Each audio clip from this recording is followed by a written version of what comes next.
In 2020, your business absolutely needs a website. There's just no negotiation. There's no way around it. Let's talk about why.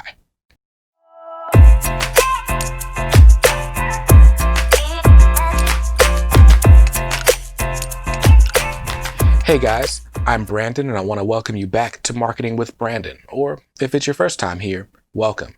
On this channel, I teach you all about marketing so that you can use it to grow a successful business. So if you're interested in videos giving you marketing tips, education, and insights, hit the subscribe button, then hit the notification bell so you don't miss any of our videos. Now, today we're talking about why you need a website. Long gone are the days where you could go without one. And we're going to talk about exactly why.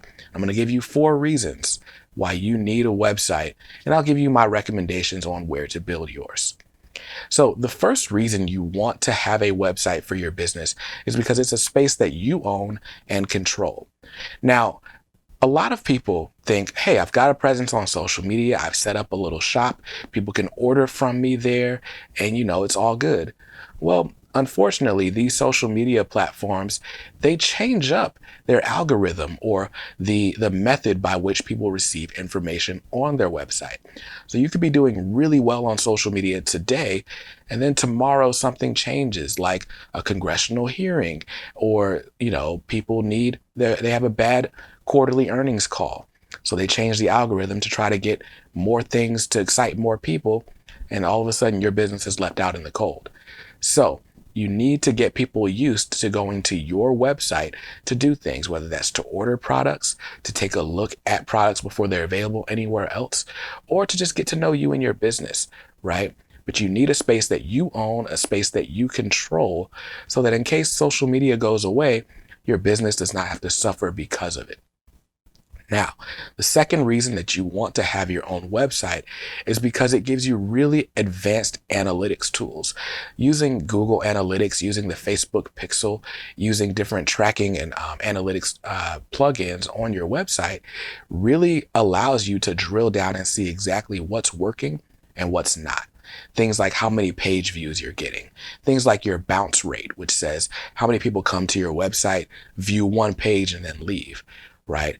Knowing how well your website is performing will allow you to make decisions on how profitable you can be and what you can do to become even more profitable than you already are. You can decide whether or not you're going to offer certain product lines. You can decide which products you're going to feature first, all using the analytics that come with your website.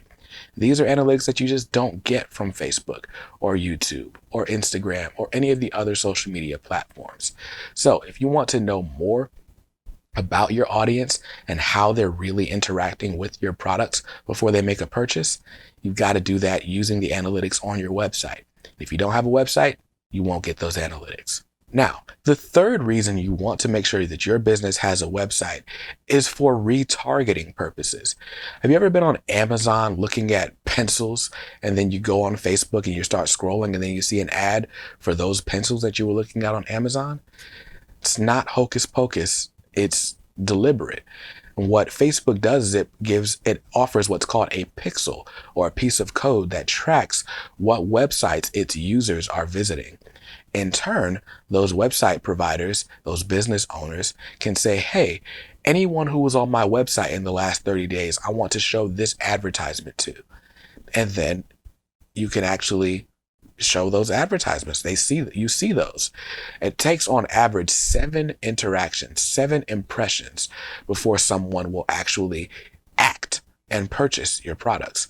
So you want to make sure that you're putting your product in front of people as many times as possible. And the retargeting options that you will get using your own website are what are going to help you to maximize those impressions and therefore maximize the rate of purchase on your website. Now, the last and probably most important reason you want to have your own website is because on your website, you can control the customer experience, right? The one thing about selling on Amazon is that sometimes the experience on Amazon is not that great, right? I might be looking for one thing and one seller's got it this way and other sellers got it listed that way, right? On eBay, they've got their set product, they've got their set process and experience, but you have no control over whether or not a customer actually buys your item or someone else's item. But on your website, of course, it's only going to be your products because you made it that way. But you can do things with your checkout process that you just can't do anywhere else. You can offer thank yous. You can offer bundles. You can offer upsells. These are all things that you can't really do on other people's platforms.